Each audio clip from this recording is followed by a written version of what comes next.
இப்போ ECR OMR செம்ம connect. Stepstone secret plot near Kovalam ECR. Beach resort plot just 24 lakhsல. Launching offerல plot வாங்குங்க 5 lakhs profit.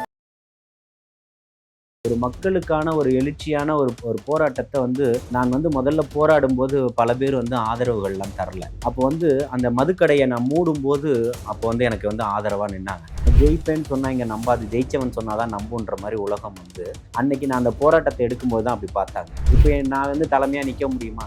அதற்கான கட்டமைப்புகள் இல்லை, புரியுதுங்களா?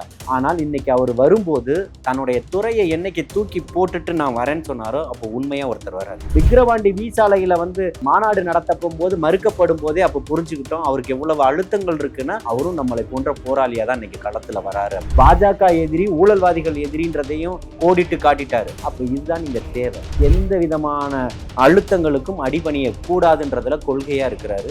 எவ்வளவு அழுத்தங்கள் வந்ததுன்றதை நீங்க பார்க்கலையா? கரூர் சம்பவத்துல இருந்து, அதுல இருந்து அந்த விசாரணைகள்ல இருந்து எவ்வளவுலாம் அதுக்கெல்லாம் எங்கேயாவது தோண்டு போனாரா? அத்தனையும் தாண்டி நிக்கிறேன்னா அவர் தான் தலைவர். இந்த முதல் மாநாட்டிலேயே ஆட்சியிலும் அதிகாரத்திலும் பங்கு தருவன் சமத்துவத்தை பேசிட்டாரு, சமூக நீதியை பேசிட்டாரு. பட்டியலின சமூகத்துல இருக்கக்கூடிய அத்தனை பேருமே யாராக இருந்தாலும் அத்தனை பேருமே அரவணைக்கிறாரா இல்லையா? அந்த மாதிரி சாதாரண எளிய மக்கள் உங்கள் வீட்டுல இருக்கக்கூடிய பிள்ளைகளை தான் களத்துல இறக்குவேன்னு சொன்னாரு. ஞாபகம் இருக்கா? சொல்லல்ல செயல் செயல் செயல்னு எப்படி விக்கிரவாண்டி மாநாட்டில் சொன்னாரோ அந்த செயல் தான் இன்னைக்கு செஞ்சுக்கிட்டு இருக்கிறாரு.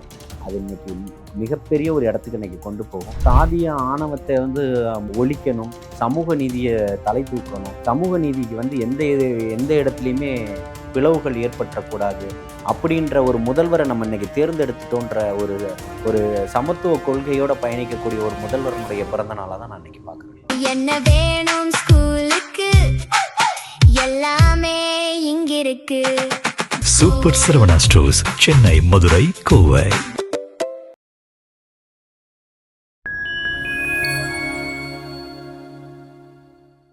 ஃபைன் டைம் நேயர்களுக்கு வணக்கம். இன்று நம்மோடு இணைந்திருப்பவர் தாவேகாவை சேர்ந்த திரு அப்துல் ஜலீல் அவர்கள். வணக்கம்.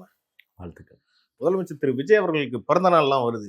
நீங்க தொடர்ந்து நானும் கிட்டத்தட்ட நான் இந்த துறைக்கு வந்ததுலேருந்து பார்க்குறேன், நீங்க விஜய் அவர்களுக்கு ஒரு ஆதரவாகவே பேசிட்டு இருக்கீங்க. அவர் மேலே அப்படி என்னென்ன ஈர்ப்பு உங்களுக்கு? இல்லை, இப்போ அவர் மேலே ஈர்ப்புன்றதை ஒரு மக்களுக்கான ஒரு எழுச்சியான ஒரு போராட்டத்தை நான் முதல்ல போராடும் போது பல பேர் ஆதரவுகள்லாம் தரல. அப்போ அந்த மதுக்கடையை நான் மூடும்போது அப்போ எனக்கு ஆதரவாக நின்னாங்க. அப்போ இந்த பையன் உண்மையாக போராடி இருக்கான் அப்படின்றத. ஒரு கடை இல்லை, என்னோட ஏரியாவில் 3 கடைகளையும் முடியுது. தமிழ்நாடு முழுக்க நீங்கள் சர்வே எடுத்தாலும் ஒரு காவல் நிலையத்துக்கு அந்த சரகத்துக்கு உட்பட்டு 2-3 ஒயின் ஷாப்பாவது இருக்கும், டாஸ்மாகாவது இருக்கும். ஆனால் தமிழ்நாட்டிலேயே சென்னை திருமங்கலம்ல இருக்கக்கூடிய காவல் நிலையத்துக்கு மட்டும்தான், V5 காவல் நிலையத்துக்கு மட்டும்தான் மதுபான கடைகள் இருக்காது. இதுக்கு 2008 போராட்டம் பண்ணி அந்த கடைகளை மூடிட்டேன். 4 கடைகள் இருந்தது, அதில் 3 கடைகளை மூடுனா 4வது கடையும் மக்களினுடைய அழுத்தத்தால் அந்த கடையும் மூடப்பட்டதுன்னு வச்சுக்கோங்க.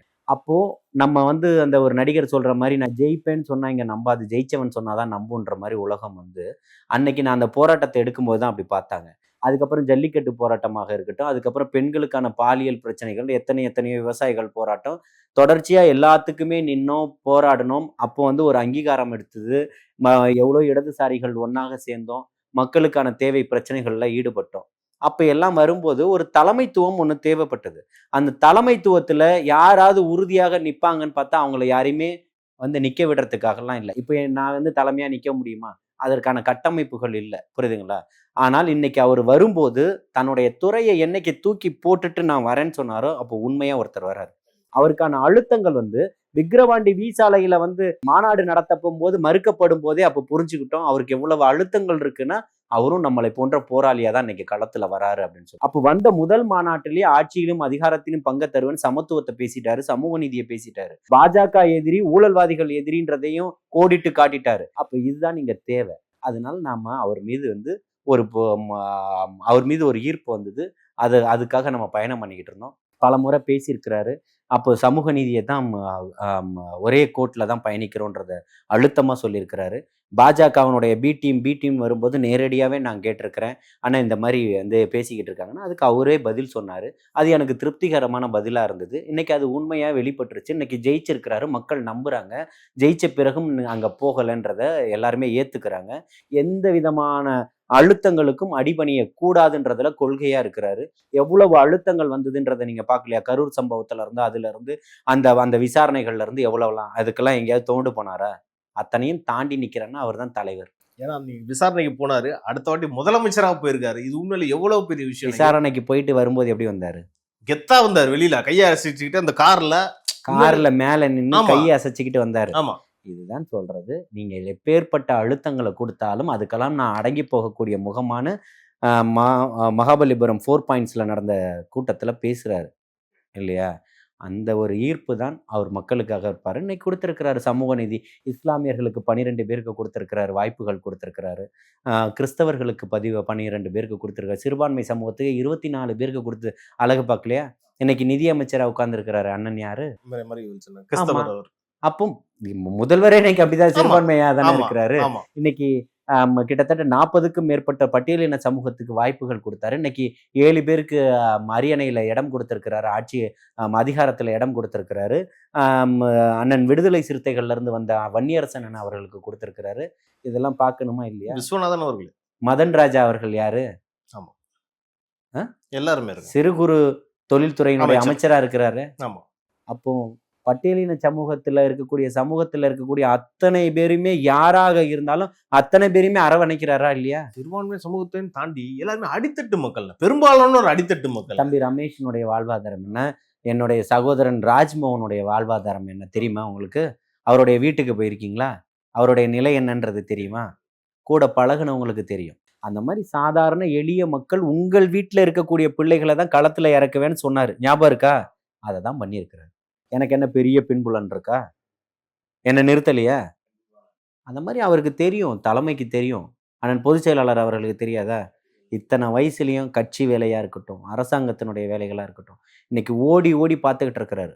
தூங்குறாரா இல்லையான்றது இன்னைக்கு எல்லாருமே போயிட்டு அண்ணன் எனக்கு இதை பண்ணித்தாங்கன்னு கேட்கும் போதெல்லாம் ஒரு நிமிஷம் எல்லாரும் தனக்கானதை கேட்குறாங்க. ஆனால் அண்ணன் அவருடைய எப்போ எத்தனை மணிக்கு சாப்பிட்றாரு, எப்போ மாத்திரை போடுறாரு, எப்போ தூங்குறாருன்றதை நினைக்கும் போது வேதனைகளா இருக்கு. இத்தனை வருஷமா நீங்க ஒரு நடிகரா, ஒரு கட்சியோட தலைவரா ஒரு பிறந்த நாளை கொண்டாடி இருப்பீங்க. முதல்ல ஒரு முதலமைச்சரா இருந்து திரு விஜய் அவர்கள் ஃபர்ஸ்ட் டைம் இப்போ அவரோட பர்த்டேவை செலிப்ரேட் பண்ண போறாரு. இது உங்களுக்கு உண்மையாலே எப்படின்னு இருக்கு? எப்படி ஃபீல் பண்றீங்க? இல்லை, இது இப்போ தான் சாதிய ஆணவத்தை ஒழிக்கணும், சமூக நீதியை தலை தூக்கணும், சமூக நீதிக்கு எந்த இடத்துலையுமே பிளவுகள் ஏற்பட்டக்கூடாது அப்படின்ற ஒரு முதல்வரை நம்ம இன்னைக்கு தேர்ந்தெடுத்துட்டோன்ற ஒரு சமத்துவ கொள்கையோட பயணிக்கக்கூடிய ஒரு முதல்வரனுடைய பிறந்த நாளாக தான் நான் இன்னைக்கு பார்க்குறேன். என்னன்னா, சமூக நீதி நாள் அப்படின்ற மாதிரி மார்ச் 1 திரு ஸ்டாலின் அவர்களுடைய பிறந்த நாள்ல திமுக அவங்க எதை வேணா போட்டுக்கலாம். போட்டுக்கிட்டு அப்பாவுக்கு 18 கோடி செலவு பண்ணி விளம்பரம் பண்ணதெல்லாம் நம்ம பார்க்கலையா? விடியல் பயணம், அந்த பயணம், இந்த பயணம்னு. இன்னைக்கு எதுலையாவது டாஸ்மாக்ல வர அட்டைப்பெட்டியை கூட கணக்குல கொண்டு வரணும்னு சொல்லியிருக்கிறாங்க இல்லையா? நீங்க உங்களுக்கு நீங்களே பேர் வச்சீங்க, சோறு வச்சியான்னு கேட்பான் இல்லையா ஒரு படத்துல? அந்த மாதிரி ஆயிப்போச்சு. பேர் இங்க முக்கியம் இல்லை, தீர்வுகள் முக்கியம். அண்ணன் தீர்வுகளை சொல்லிக்கிட்டு இருக்கு. ஆனா இன்னொரு தமிழ்நாடு இன்னைக்கு பாத்தீங்கன்னா முதலமைச்சரோட ஃபர்ஸ்ட் பர்த்டே பாக்குறாங்களே, இன்னொரு உள்ளபடி அவங்கள பர்சனலா எடுத்துக்கிறாங்கண்ணா. நம்மளால ஒருத்தர் முதலமைச்சரா இருக்காரு, நம்மளால ஒருத்தர் நீ பிறந்த நாள் கொண்டாடும் தமிழ்நாடே இன்னைக்கு எப்படின்னு அது நினைக்கிறீங்க பாக்குறாங்கட்டு? தமிழக மக்கள் தான் இன்னைக்கு ஒரு வாய்ப்பை உங்களுக்கு கொடுத்துட்டாங்கல்ல. தான் வீட்டில் ஒருத்தராக தானே இன்னைக்கு உங்களை நினைக்கிறாங்க. எல்லா இடத்துலையும் நிராகரிக்கப்படக்கூடிய ஒரு குழந்தைய இன்னைக்கு கூப்பிடுறாரு இல்லையா? கூப்பிட்டு ரூம்ல உட்கார வச்சு ரீல்ஸ் போடல இல்லையா? அந்த பொடியனுங்க 2 பேர் 10-12 வயசுல உள்ள பொடியன்களை கூப்பிட்டு ரீல்ஸ் போட்டது எந்த முதலமைச்சர்? இங்கே கூப்பிட்டு ரீல்ஸ் போடாதன்னு சொல்லி ஒரு ரீல்ஸ் வர போட்டு விட்டுருக்காரு. ஆமா, அப்பேற்பட்ட ஒரு அறிவார்ந்த ஒரு முதலமைச்சர் நான் தமிழ்நாட்டு கிடைச்சிருந்தார். அப்படியெல்லாம் அதுக்கெல்லாம் மத்தியில இன்னைக்கு அத்தனையுமே எதை செய்ய சொல்லல, செயல்னு எப்படி விக்கிரவாண்டி மாநாட்டில் சொன்னாரோ அந்த செயல் தான் இன்னைக்கு செஞ்சுக்கிட்டு இருக்கிறாரு. அது இன்னைக்கு மிகப்பெரிய ஒரு இடத்துக்கு இன்னைக்கு கொண்டு போகும். இன்னைக்கு போகக்கூடிய கர்நாடகால பாத்தீங்களா மக்கள் எப்படி வெளிநடுக நின்னாங்க? செம கூட்டம்னா மங்களூர்ல. ஆனா அதுலயும் ஒரு விமர்சனம், இவரா கார் ஓட்டிட்டாரு, பெல்ட் போடல. இது என்ன பிரச்சனை உங்களுக்கு? எனக்கு புரியல. நான் என்ன கேக்குறேன், அவருக்கு கார் ஓட்ட தெரியும், ஓட்டுறாரு. உங்களுக்கு என்ன பிரச்சனை? எந்த பிரச்சனையும் கிடையாது. அப்புறம் ஆனா எல்லாத்துலயும் ஒரு விமர்சனம் வைக்கணும்னு வைக்கிறாங்களா? உங்களுக்கு வேற என்ன இருக்கு? நீங்க விமர்சனம் பண்ணாதான் நீங்கள் அடித்த நீங்க ஐயா எல்லாத்தையும் விமர்சனம் பண்றீங்கல்ல. கார் ஓட்டுனதை விமர்சனம் பண்ணும்போது நீ எல்லாத்தையும் விமர்சனம் பண்ணுவோம். அடிச்ச கொள்ளையை பத்தி பேசுவாங்களா? சேகர்பாபு மேல பிரிகட் ஊழலை பத்தி பேசுவோம்பா வாங்க. கார் பத்தி பேசினாலும் சொல்றேன், ஸ்டாலின் அவங்கள்ட்ட காரே கிடையாது பாவம். இல்ல அவர் வந்து பரம ஏழையா இருக்கிறாரு. ஏற்கனவே தேர்தலில் 10,000 ரூபாய் வச்சிருந்தாரு. அதை வச்சு வந்து இப்போ ஊட்டிக்கு போயிட்டு வந்தாரு. கொடைக்கானலா? கொடைக்கானல் கொடைக்கானல் போயிட்டு அங்கதான் வந்தாரு. இப்படி எல்லாம் பண்ணிட்டு இருந்தாரு. மிச்ச காசை வச்சு இப்போ கூர்க்குக்கு போயிட்டு வந்தாருன்னு நினைக்கிறேன். மீதி காசு வச்சு பாவம்ண்ணா இவ்வளவு ஏழையா இருக்காங்களேண்ணா. அவங்களுக்கு ஏதாவது நல்ல திட்டம் தான் பண்ணலாம்ல. மக்கள் வந்து எல்லாத்தையும் பார்த்துக்கிட்டு இருக்கிறாங்க. புரியுதுங்களா? மக்கள் எல்லாத்தையும் பார்த்துக்கிட்டு இருக்கிறாங்க. நீங்கள் சொல்லக்கூடிய அத்தனை பொய்களையும் புரட்டுகளையும் மக்கள் துடைத்தெறிந்து இன்னைக்கு குப்பை தொட்டியில் தூக்கி போட்டுட்டாங்க. சரிங்களா? திருப்பியும் சொல்கிறேன், உங்களுடைய தோல்வி எதனாலன்றதை நீங்கள் சுய பரிசோதனை பண்ணணும். இப்படிப்பட்ட ஒருத்தர் வந்து உட்கார்ந்துட்டாருன்னா அறிவார்ந்த சமூகமாக சிந்திக்கணும். இன்னைக்கு மக்களுக்கு என்ன தேவையோ அதற்கான நீங்கள் வந்து இடையூறுகள் செய்யாமல் இன்னைக்கு மக்களுக்கு என்ன திட்டங்கள் தேவையோ அதை கேட்கணும். சிறந்த எதிர்க்கட்சியாக செயல்படுவோன்னு சொன்னீங்க. உங்கள் வீட்டுக்கான கட்சியாக தான் செயல்பட்டுக்கிட்டு இருக்கிறீங்க. நம்ம தோற்று போயிட்டோம். சத்யராஜ் ஒரு பக்கம் ஏதோ ஒப்பாரி வச்சு அழுகுறாரு, அவர் பொண்ணு ஒரு பக்கம் அழுகுது, குடும்பமே அவர் பையன் வந்து ஆதரவா பேசிட்டு இருக்காரு. ஆமா, அந்த மாதிரி நீங்க நம்ம சேகர்பாபு ஒரு பக்கம் ஒப்பாரி வச்சுக்கிட்டு இருக்கிறாப்புல. குளத்தூர்ல ஐயையோ, தேர்தலுக்கு அப்புறமா ஐயையோன்னு இன்னைக்கு திரும்பி பார்க்காம ஓடிக்கிட்டு இருக்கிறாரு. ஓடுறாரு. மக்கள் வந்து ரொம்ப தெளிவான ஒரு மனநிலையில இருக்கிறாங்க. மக்கள் தீர்ப்பே மகேசனுடைய தீர்ப்பு. நீங்க வந்து இப்ப 2008 அந்த டைம்ல இருந்து நீங்க சொல்லிட்டீங்க, நான் ஆக்டிவான பாலிடிக்ஸ்ல இருக்கேன். அப்பவே திரு விஜய் அவர்கள் வெற்றி பெற வாய்ப்பு இருக்கு அப்படின்ற மாதிரி அப்பவே உங்களுக்கு தோணுச்சாங்க? இல்ல இப்போ வந்து அவர் வந்து சமூக அக்கறையோட நிறைய விஷயங்கள் பண்ணிக்கிட்டு இருந்தாரு. அதுக்கு முன்னாடியே வந்து ஈழத்தமிழர்கள் பிரச்சனையில் பங்கெடுத்திருக்கிறாரு. சுனாமிக்காக வந்து இப்போ இது பண்ணி ஃபண்டு ரைஸ் பண்ணி கொடுத்துருக்கிறாரு. பெரும் வெள்ளத்தில் வந்து பாதிக்கப்பட்ட மக்களுக்கு கொடுத்துக்கிட்டு இருக்கிறாரு. அதெல்லாம் நம்ம பார்த்துக்கிட்டு இருந்தோம். அப்போ நம்ம வந்து யார் பின்னாடி நம்ம போகலை. நம்ம வந்து தமிழக வெற்றி கழகம்ன்ற பெயரை அறிவிக்கிறதுக்கு அவர் வந்து நான் வந்து திரைத்துறையை விட்டுட்டு அரசியலுக்கு வருகிறேன்னு சொல்லும்போது தான் அவருக்கான ஆதரவான ஒரு நிலைப்பாட்டில் நம்ம போகிறோம். அப்போ போய் உட்காந்து நம்மளுடைய மக்களுடைய பிரச்சனையை எடுத்து சொல்லணுமே அப்படின்றதுக்காக சொன்னோம். எனக்கு அவர் சீட்டு கொடுப்பாரு, என்னை நிற்க வைப்பாருன்றதெல்லாம் எதிர்பார்த்து போல.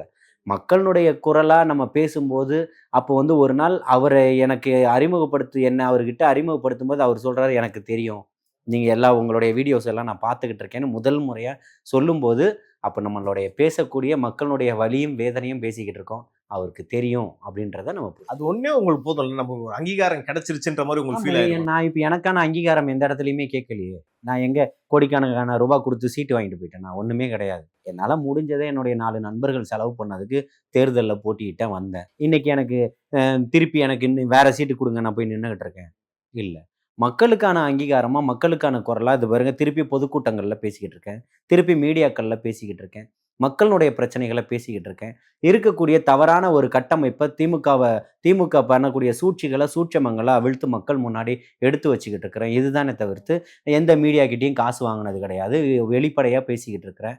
இன்னைக்கு எத்தனையோ பேர் பேசுவாங்க, திமுகவுக்காக பேச வராங்களே, யாராவது காசு வாங்காமல் பேசுகிறாங்கன்னா அண்டா செந்தில் ஏன் பொங்குறாருன்னு தெரியல.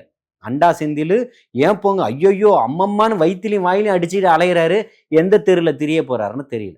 கண்டிப்பான நிறைய விஷயங்கள் நீங்க பேசுனீங்க. முதலமைச்சர் திரு விஜய் அவர்களுக்கு இந்த தருணத்துல பைன் டைம் மீடியா சார்பாக பிறந்தநாள் வாழ்த்துக்களை தெரிவிச்சுக்கிறேன். உங்க சார்பாகவும் திரு விஜய் அவர்களுக்கு உங்க அண்ணனுக்கு ஒரு வாழ்த்து சொல்லிருங்க. சமூக நல்லிணக்கத்தோட நீங்கள் செஞ்சு கொண்டுட்டு இருக்கக்கூடிய ஆட்சி ஒரு நல்லாட்சியாக இருக்கணும். இப்போ நம்ம கடந்து வந்த பாதை இந்த 5 ஆண்டுக்கான ஆட்சி இல்லைன்னா அடுத்து வரக்கூடிய தலைமுறைக்கான ஆட்சின்றதை நீங்கள் பறைசாற்றணும். நீடூடி காலம் வாழணும். எல்லாம் வல்ல இறைவனை பிரார்த்தித்து உங்களுக்கு என்னுடைய இனிய பிறந்த நாள் வாழ்த்துக்களை தெரிவிச்சுக்கிறேன். நன்றி. நன்றிண்ணே. நன்றிண்ணே.